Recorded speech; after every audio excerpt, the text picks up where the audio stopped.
시기입니다. 그래서 언젠가는 제가 이 제목을 하나하나 갖춰서 교만과 영성, 분노와 영성 이런 말씀을 나눈 적이 있어요. 예를 들어서 우리가 시기라고 하는 생각을 가질 때 뼈가 썩고 건강을 해치고 대인관계가 파괴되고 인생이 파멸됩니다. 사울을 보세요. 기름 부은 왕이었지만 다윗을 시기했습니다. 그 시기하면서부터 내리막길 인생을 걷게 되었습니다.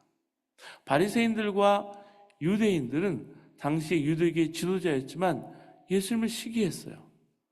그러면서 잘못된 길로 간 것을 볼 수 있습니다.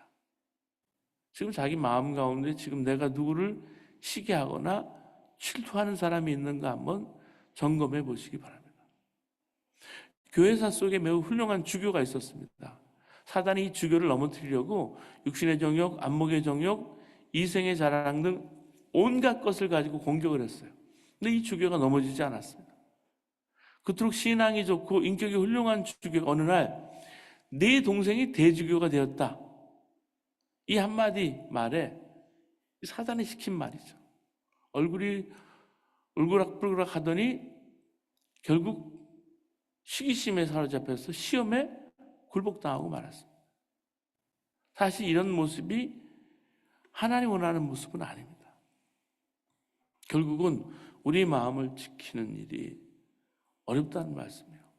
자, 오늘 엘리사의 죽음이 임박했습니다.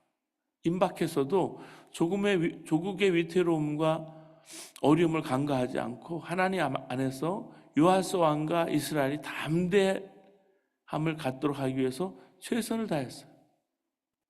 참으로 엘리사는 이스라엘의 병과 마병 역할을 끝까지 마지막까지 충실히 수행한 것을 볼 수 있어요. 무슨 일이든지 끝까지 하는 것이 중요한데요. 이게 결코 쉽지 않습니다. 북왕국 이스라엘이 저지른 악행에도 불구하고 하나님과 정말 같은 마음, 같은 심정으로 살았던 엘리사는 그들을 불쌍히 여겼습니다. 오늘 본문을 통해서 우리에게 맡겨준 사명들을 엘리사가 끝까지 어떻게 담당했는지를 볼 수가 있습니다. 엘리사를 통해서 우리가 배우기를 원합니다. 첫 번째, 여러분 길에도 끝이 있듯이 인생에도 끝이 있습니다. 본문 14절 말씀 보시기 바랍니다. 엘리사가 죽을 병이 들매 이스라엘 왕 요아스가 그에게로 내려와 자기 얼굴에 눈물을 흘리며 이르되 내 아버지여 내 아버지여 이스라엘의 병거와 마병이여 하며. 자, 엘리사의 나이가 80세를 넘었을 것으로 봅니다. 엘리사의 병은 노환으로 인한 것이 아닌가 그렇게 보여져요. 요아스의 왕이 사마리아에 있는 엘리사를 방문한 것은 왕의 선지자에 대한 존경심 그리고 사려 깊은 배려를 나타냅니다. 왕이 눈물을 흘리면서 엘리야사를 향해서 말합니다. 내 아버지여 내 아버지여 이스라엘의 병거와 마병이여. 그러니까요. 엘리사 영적 권위가 당대 이스라엘 최고의 지위에 놓여 있음을 말하고 있습니다. 이 요아스의 눈물은 하나님의 능력이 이스라엘을 떠날지도 모른다는 두려움, 광야에 버려진 자의 절망과 공포를 표현한 거예요. 엘리사의 활동과 능력은 대단했습니다. 그럼에도 불구하고 이제 늙고 병들고 죽게 되었어요. 사람들은 계속해서 태어나고 계속해서 죽습니다. 이 땅에 영원히 머무를 사람은 단 한 사람도 없어요. 저희가 교회 신앙생활 하면서도 어떤 때는 나그네처럼 어떤 때는 정거장처럼 한 달을 신앙생활 하는 사람도 있고요. 1년을 하는 사람도 있고요. 몇 년을 같이 신앙생활 하는 사람도 있고 평생을 같이 신앙생활 하는 사람도 있지만 결국 우리가 병들고 죽는 것은 마찬가지. 예외가 없습니다. 끝까지 영적인 권위와 믿음을 지키는 것이 중요해요. 늙고 병들수록 신앙은 더욱 강하고 담대해야 한다는 말씀이에요. 자, 멋진 작품을 그리고 싶어하는 화가가 있었습니다. 어느 날 그는 막 결혼을 앞둔 예비 신부에게 세상에서 가장 아름다운 것이 무엇이냐 물었어요. 그러자 신부는 수줍어하면서 대답합니다. 사랑이지요. 사랑은 가난을 부유하게, 적은 것을 많게, 눈물도 달콤하게 만들지 않습니까? 사랑 없이는 아름다움도 없죠. 화가는 고개를 끄덕였어요. 이번엔 목사에게 똑같은 질문을 던졌어요. 목사는 믿음이지요. 하나님을 믿는 믿음이야말로, 간절한 믿음이야말로 세상에서 가장 아름답습니다. 이렇게 말했습니다. 그는 목사의 말에도 수긍했어요. 그러나 그보다 더 아름다운 무엇이 있을 것만 같은 거예요. 때마침 지나간 한 지친 병사에게 물었어요. 병사는 이렇게 대답합니다. 무엇보다 평화가 가장 아름답고 전쟁이 가장 추하죠. 순간 화가는 사랑과 믿음과 평화를 한때 모으면 멋진 작품이 될 것 같은 거예요. 근데 그 방법을 생각하면서 집으로 돌아온 이 화가는 아이들의 눈 속에서 믿음을 발견했어요. 또 아내의 눈에서 사랑을 보았어요. 사랑과 믿음으로 세워진 가정에 평화가 깃들어 있다는 사실을 깨닫게 되었어요. 얼마 뒤에 화가는 세상에서 가장 멋진 작품을 완성했습니다. 그것은 다름 아니라 가정이었어요. 언젠가는 개인의 역사, 세상의 역사가 끝이 납니다. 종말은 반드시 옵니다. 건강과 물질, 생명이 끝이 나고요. 병들게 됩니다. 죽게 돼요. 이 끝이 오기 전에 하나님 앞에 어떻게 설 것인가를 우리가 생각해 보아야 합니다. 두 번째는요, 구원이 있습니다. 본문 15절에서 17절 말씀 우리 함께 보시기 바랍니다. 엘리사가 그에게 이르되 활과 화살들을 가져오소서 하는지라 활과 화살들을 그에게 가져오매 또 이스라엘 왕에게 이르되 왕의 손으로 활을 잡으소서 하매 그가 손으로 잡으니 엘리사가 자기 손을 왕의 손 위에 얹고 이르되 동쪽 창을 여소서 하여 곧 열매가 또 열매 엘리사가 이르되 쏘소서 하는지라 또 쏘매 엘리사가 이르되 이는 여호와를 위한 구원의 화살 곧 아람에 대한 구원의 화살이니 왕이 아람 사람을 멸절하도록 아벡에서 치리이다 하니라. 자, 엘리사가 요아스 왕에게 활과 화살을 가져오라. 그리고 화살을 잡아라. 동쪽 창을 열라. 화살을 쏘라. 계속해서 명령하고 있어요. 이 화살이 뭘까요? 오늘 본문의 말씀 보면 구원의 화살이라고 말했습니다. 여호와를 위한 구원의 화살. 아람의 압제하에 있는 이스라엘을 여호와께서 구원하실 것을 상징하고 있는 겁니다. 구체적으로는 아람과의 전투에서 얻게 될 승리를 뜻합니다. 화살과 관련된 요아스의 이 행위는 이 고난시에서 구원은 오직 하나님께로부터만 온다는 사실입니다. 하나님의 구원은 인간이라는 도구를 통해서 이루어집니다. 활과 화살은 인간의 도구를 상징합니다. 인간의 방법과 방편은 오직 하나님께서 권능을 베푸실 때만 성공할 수 있어요. 엘리사가 자기의 손을 요아스의 손 위에 올려놓습니다. 이 행위는 예언된 승리들이 하나님께로부터 온다라는 그런 상징이에요.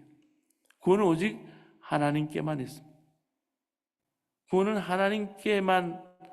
하나님으로서만 오기 때문에 하나님만 절대 신뢰하고 하나님의 때를 끝까지 기다리고 인간의 계획, 인간의 방법, 인간의 고집 다 버리고 오직 하나님의 방법에 절대 순종해야 한다는 말씀.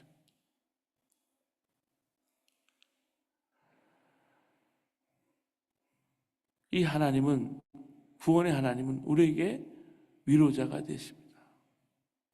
인간관계나 여러 삶 가운데 여러 가지 스트레스를 받는다면 하나님의 위로를 구하는 것밖에 없어요. 여러분, 스트레스를 영어로 보면 스트레스라고 그러는데 힘은요, 스트레스라는 그 맨 끝에다가 스트렝스를 붙이면 힘이 되는 거예요. 스트레스가 스트렝스로 바뀌어지는 것은요, 하나님의 은혜밖에 없어요. 하나님이 힘주시지 않으면 살아갈 수 없어요. 또 하나님께서는 우리 가운데 오셔서 우리를 보호하시고 변호해 주시고 인생의 문제를 상담해 주시는 거예요. 우리에게 필요한 것은 하나님과 친밀한 교제를 하는 것입니다. 여성 신유 사역자로 유명한 캐서린 쿨만 목사님이 평소에 사역을 하면서 강조했던 것이 뭐냐면 하나님과의 친교였습니다. 하나님과 사귐이에요. 이 캐서린 쿨만 목사님은 필요할 때만 기도하겠다고 말하지 말라고 말했습니다. 이 말은 우리 마음 깊이 새겨들어야 할 말이에요. 우리는 보통 문제가 있을 때만 기도하잖아요. 병들었을 때만 기도하는데요. 그보다 평상시에 하나님과 대화하고 친교하고 나누고 하나님과 동행하는 것이 중요하다는 말씀입니다. 지난주에 오동훈 지사님 가정이 이제 저희와 딱 1년을 있다가 한국으로 제주로 나갈 때 1년 동안 저희 교회와 모든 가정들과 친교했어요. 제가 상담과 또 치유를 전문하기 때문에 그의 상담과 치유가 큰 위로와 큰 힘이 된 것을 우리가 봅니다. 지난 주간에는 한 주간 동안 저를 찾아온 손님이 있어요. 한국의 한동대학의 고준태 교수 부부입니다. 이 고준태 교수는 소아심장과 의사예요. 유일하게 포항에 있는 한동대 옆에 포항에 있는 유일한 소아심장과 의사라 아이들이 심장에 문제가 있을 때마다 판박에 문제가 있을 때마다 급하게 치료하거나 그러기 위해서는 이제 진단을 해서 이제 서울로 보내주는 일을 하는 거예요. 큰 수술을 받게 하는 거예요. 이제 막 병원을 원주에서 개원을 하려고 준비하고 있었는데, 왜냐하면 병원을 올리면 돈을 벌거나 또 빌딩을 올리거나 또 병원을 통해서 성공할 수 있어요. 근데 하나님께서 부르심이 있어서 장순웅 총장님이라고 김영길 총장님 이후에 한동대를 새로 일으키기 위해서 거기다 보아즈 메디칼이라는 병원을 만들고 고준태 교수님을 모셨어요. 쉽지 않은 일이에요. 왜냐하면 물질적으로도 헌신을 해야 되는 분야가 있기 때문에 가르치면서 상담하면서 기도하면서 학교에다 보아즈 메디칼을 세우고 또 시내 가서는 오전에 진료를 하면서 쉬운 일이 아닌데 하나님이 그 일을 통해서 부르셨어요. 그래서 대학에서 청년들 상담하고 치료하고 가르치는 일을 통해서 빌딩을 세우는 것보다 사람을 세우는 일하고 의료 선교를 통해서 만남과 교제를 전 세계 선교사님들 네트워크해서 결국은 많은 선교사님들과 자녀들을 키우고 도와주고 또 이번엔 고아들을 위한 사역을 하기 위해서 한 주간 보내주셔서 함께 이야기를 나눴습니다.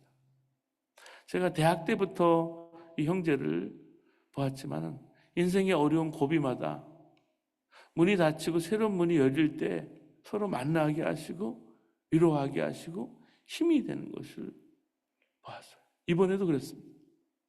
우리가 친구 사이에 문제가 있을 때만 찾아간다면 그 친구가 좋아할까요? 모든 구원이 하나님께 있다는 것을 기억하고 하나님의 전적인 은혜로 구원받았음을 감사하고 하나님의 구원을 날마다 선포하며 살아가시길 주의 이름으로 축원합니다. 세 번째는요, 우리 인생에 사명이 있습니다. 본문 18절 19절 말씀 보시겠습니다. 또 이르되 화살들을 집으소서. 엘리사가 또 이스라엘 왕에게 이르되 땅을 치소서 하는지라. 이에 3번 치고 그친지라. 하나님의 사람이 노아에 이르되 왕이 5번을 칠 것이니이다. 그리하였다면 왕이 아람을 진멸하기까지 쳤으리이다. 그런즉 이제는 왕이 아람을 3번만 치리다 하니라. 엘리사가 요아스 왕에게 화살들을 집어 땅을 치라고 그랬습니다. 그랬을 때 요아스 왕은 3번만 쳤어요. 엘리사는 요아스 왕을 향해서 대여섯 번을 치지 않았느냐고, 왜 그렇게 하지 않았느냐고 노해서 말합니다. 요아스는 아람을 완전히 진멸하는 데 있어서 여호와를 신뢰하는 믿음과 불타오르는 열심이 부족했던 거예요. 왕이 가지고 있는 믿음 그 정도와 그릇이 작았다는 말이에요. 왕의 믿음이 커야 국가가 번영하고 국민이 안정되고 하나님의 큰 축복을 받게 되는 거예요. 우리가 미국에 살면서, 한국에 살면서 왜 하나님을 경외하는, 백성들을 사랑하는 지도자가 세워지기를 그렇게 기도합니까? 그릇 차이예요. 지도자의 믿음이 커야 한다는 말씀입니다. 큰 믿음의 그릇을 준비해야 합니다. 함께 무엇을 하면서 느끼는 것은 늘 그릇의 문제예요. 자녀들도 마찬가지고요. 가정도 마찬가지고요. 교회도 마찬가지예요. 나라도 마찬가지고. 간장 그릇에, 그 작은 간장 그릇에 큰 것을 담지 못합니다. 간장 그릇은 그 짠 간장 종지 같은 것에 담아낼 것밖에 못 담아내요. 엘리사가 요아스의 행위에 대해서 진노한 것은 왕의 결단력과 용기 부족과 하나님의 전능성에 대한 신앙 부족과 하나님의 능력을 제한하고 축소시킨 거예요. 여러분, 우리 현실이 아무리 불가능해 보여도 좌절해서는 안 된다는 말씀입니다. 불가능을 가능으로 바꾸시는 분은 오직 하나님이십니다. 하나님을 믿고 끝까지 의지하시는 저와 여러분 되시기를 주님의 이름으로 축원합니다. 네 번째는 역사하심이 있어요. 오늘 15절에서 19절 그리고 20절에서 21절에서 보여주는 일련의 두 장면이 있습니다. 그것은 엘리사의 마지막 기적이에요. 이 기적을 통해서 하나님의 음성을 우리가 드러내주는 말씀이에요. 즉 요아스 왕이 엘리사의 도모로 화살을 동쪽 창으로 쏘고 땅바닥을 3번 치는 장면이 나오죠. 하나님의 이스라엘의 도우심은 언젠가는 한계가 있음을 느껴주는 거죠. 느끼게 해주는 거죠. 또 두 번째, 죽어서 1년이 넘어서 이미 뼈만 남은 엘리사의 뼈에 사람의 시체가 던져집니다. 근데 소생해요. 살아났다는 거예요. 그러니까 엘리사가 죽어서도 사람을 살리고 기적을 일으키는 걸 보니까 선지자답다, 이런 정도에 그치지 않습니다. 이제는 더는 그러한 선지자가 이스라엘에 없다는 하나님의 무언의 답변인 거예요. 23절 말씀을 읽어보겠습니다. 여호와께서 아브라함과 이삭과 야곱과 더불어 세우신 언약 때문에 이스라엘에게 은혜를 베풀며 그들을 불쌍히 여기시며 돌보사 멸하기를 즐겨하지 아니하시고 이때까지 자기 앞에 쫓아내지 아니하였더라. 하나님은 엘리사를 통해서 반세기 50여 년간이나, 그것도 7왕의 시대에 걸쳐서 이스라엘을 불쌍히 여기셔서 그들을 지켜주시고 은혜를 베풀어 주셨던 거예요. 그럼에도 불구하고 이스라엘은 형식상 하나님을 찾는 듯 그렇게 보였어요. 그래서 여전히 세속적이었어요. 우상 숭배에 빠져 살았어요. 그래서 하나님은 이때까지 엘리사가 죽기 전까지, 아니 죽어서까지 그의 궁유를 거두지 아니하시고 아람 군대에게서 3번씩이나 보호해 주셨던 것입니다. 여러분, 이솝 이야기 중에 다음 같은 이야기가 있습니다. 늙은 사자가 병이 나서 자리에 누웠습니다. 숲의 모든 동물들이 문병을 다녀갔어요. 근데 웬일인지 여호와는 나타나지 않는 거예요.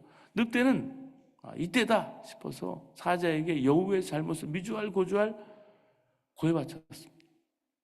그러면서 여호와가 사자를 동물의 왕으로 인정하지 않으니까 병문안도 오지 않는 거라고 그렇게 고자리질 했어요. 때마침 여호와가 나타났습니다. 늑대가 하는 말을 들었어요. 늑대의 말을 듣고 몹시 화가 난 사자는 때맞춰 나타난 여호와를 보자 노여움을 터뜨려 버렸습니다. 여호와는 몇 번이고 자기의 잘못을 사죄한 후에 엎드려서 사자한테 말했습니다. 사실 저는 당신의 병을 고치기 위해서 이곳저곳 용한 의사를 찾아다니라고 늦었습니다. 마침내 병을 고칠 수 있는 방법을 알아냈습니다. 흐뭇해진 사자는 병을 고칠 수 있는 방법이 뭐냐 물었습니다. 그러자 여우가 천연덕스럽게 대답하기를 늑대의 생가죽을 벗겨서 식기 전에 아픈 곳에 붙이면 됩니다. 늑대가 당장에 붙잡아서 가죽을 벗긴 후에 벗겨진 거죠. 이렇게 죽게 된 것은 너무나 당연했어. 남을 험담한 결과가 시간이 걸릴 뿐이지 결국 자기에게 돌아온다라는 그런 이서무화예요. 콩 심은 데 콩 나고 팥 심은 데 팥 난다고 하죠. 말은 씨앗만큼이나 정직한 열매를 맺습니다. 험담하잖아요. 험담이라는 화살은 결국 자기 자신을 향한다는 말씀. 하나님께서 우리에게 주시는 생명, 물질, 재능, 은사, 에너지 모든 것을 생명을 구하고 하나님의 사명을 이루는데 사용되는 것이 너무나 중요해요. 왜냐하면 제한적이기 때문에. 우리 생명도 그렇잖아요. 우리가 예수 사랑교를 섬기는데 벌써 제가 온 지도 6년, 7년째예요. 우리 인생 중에 7년이 짧지 않아요. 우리에게 주어진 물질도 제한적이에요. 큰 교회 같지 않아요. 재능 있는 사람들만도 마찬가지예요. 그것도 은사라고 말합니다. 그런데 이 모든 것이 하나님의 뜻을 이루는 데 사용되는 거예요. 기도와 전도와 봉사에 있어서 요하스처럼 3번만 치고 끝내는 것이 아니라 5번 쳐야 한다는 말씀이죠. 화살이 부러질 때까지, 그리고 하나님께서 제발 그만라고 하실 때까지 쳐야 한다는 말씀이죠. 오늘 우리가 기도와 전도와 봉사와 선교와 충성을 하는데 너무 쉽게 포기하는 사람들을 우리는 많이 봅니다. 끝까지 하는 인내력이 부족해요. 한두 번 치다가 포기하는 거죠. 포기하면요 할 수 없어요. 오늘 이 아침에 이 본문을 통해서 우리는 엘리사의 죽음이 결코 개인적인 죽음으로 끝나는 것이 아니라 바로 그의 이름처럼 나의 하나님이 구원하신다 라는 그 하나님 깊은 메시지를 던진 그 죽음이었음을 우리가 명심해야 합니다. 하나님께서는 그렇게 시시때때로 반세기 동안 기적을 행하시고 선사들로 하여금 예루살렘이 아니라 사마리아와 이스라엘 지켜오셨어요. 그랬음에도 불구하고 그것을 제대로 깨닫지 못하는 이스라엘 백성들이 다름 아닌 우리 개인의 인생 역사였는지 우리가 돌아봐야 합니다. 우리가 지금까지 살아오면서 참 많은 개인적인 기적, 간증, 영적 체험들이 다 있습니다. 우리 그 놀라운 일들을 그 순간을 맞이해서 감사하기도 하고 하나님을 바라보기도 했었어요. 하지만 그것이 한순간에 하나님의 손길로 이해하고 감사하는 것을 그친다면 오늘 본문에 나타난 그 시대의 이스라엘 백성들이 반세기 동안 하나님의 뜻을 제대로 알지 못하고 간간 것과 다를 바가 없다는 말씀이에요. 그렇기 때문에 과거의 그 하나님의 기적과 같은 손길과 역사하심이 더 이상 과거의 이야기로 끝나지 말아야 합니다. 하나님께서 기적만 행한 것이 아니라 그 기적을 통해서 우리 삶 속에 매번 뭔가 메시지를 주시는 거예요. 그 역사하심을 통해서 우리에게 뭔가를 주시는 거예요.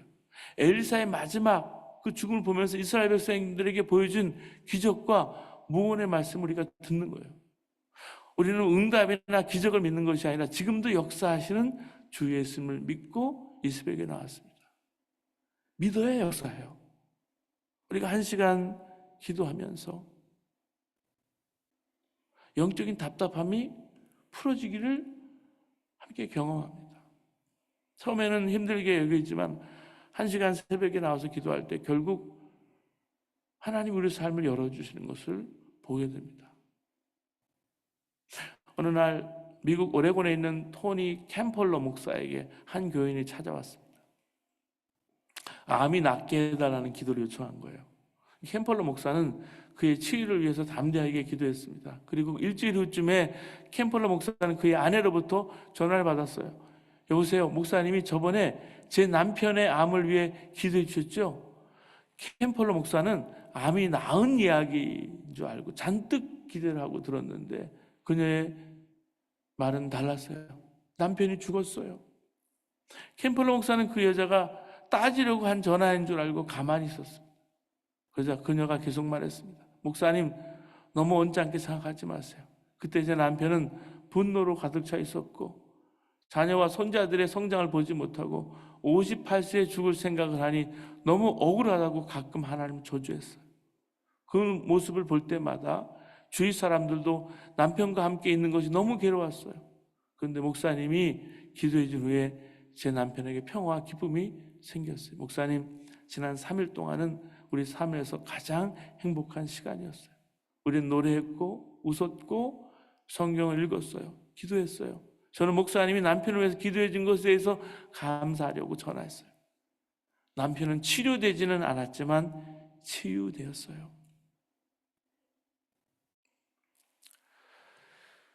이따금요, 기도는 참 많이 하는 분이 있는데 고집만 강하고 다른 사람들과 어울리지 못하고 거부감만 주는 분을 가끔 봅니다.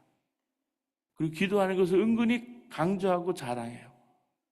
그들은 기도를 주님과의 교제를 알지 못하고 기도 그 자체를 위해서 기도하는 사람이에요.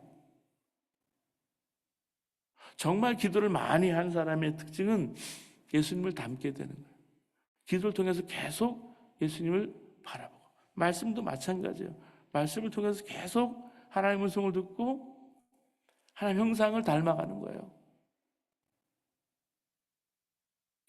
제렌 케르케고르는 기도는 하나님이 아니라 기도하는 사람을 변화시킨다 그랬어요. 기도하는 사람은 하나님과 사귐 속에서 주님을 닮게 되는 거예요. 이처럼 주님을 닮는 성도의 기도가 역사하는 힘이 큰 기도예요.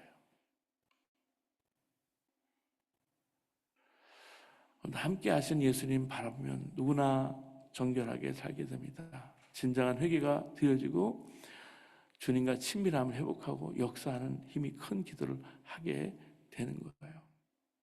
오늘 이 말씀을 마지막으로 오늘 새벽에 말씀 마치겠습니다. 여호와께서 아브라함과 이삭과 야곱과 더불어 세우신 언약 때문에 이스라엘에게 은혜를 베풀며 그들을 불쌍히 여기시며 돌보사 멸하시기를 즐겨하지 아니하시고 이때까지 자기 앞에 쫓아내지 아니하셨더라. 이 말씀이 우리 삶 가운데 새겨지기를 원합니다. 인생에는 끝이 있습니다. 구원은 하나님께만 있습니다. 우리에게는 사명이 있습니다. 내가 아니고 내 안에 주님의 역사하심이 있습니다.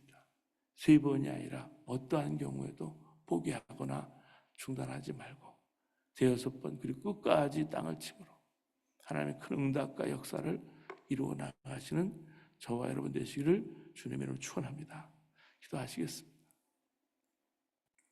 주님, 우리 인생에 남아있는 하나님의